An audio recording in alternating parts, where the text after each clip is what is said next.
Syntactic analysis. Context-free grammar.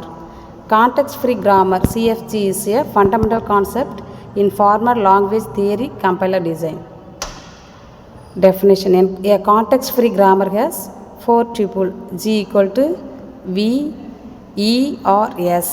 Context-free grammar la மொத்தம் four tuples. அது என்னன்னா V, E or S, where V is a finite set of non-terminal symbols. E is a finite set of terminal symbols, that is summation. R is a finite set of production rules or rewrite rules.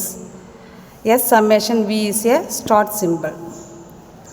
இப்போ இதில் என்னென்ன components இருக்குன்னா, நான் terminals symbols that can be expanded, terminalsனா symbols that cannot be expanded, productionsனா rules like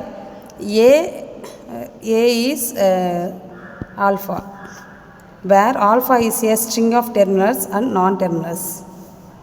Uses CFGs define syntax of programming languages. CFGs வந்து syntax of programming languages define பண்ணுறதுக்கு இந்த context free grammar use ஆகுது. Next பார்சிங்கில் use ஆகுது. Then study of formal languages, formal languages ஸ்டடீஸ்லேயும் இந்த CFG use ஆகுது.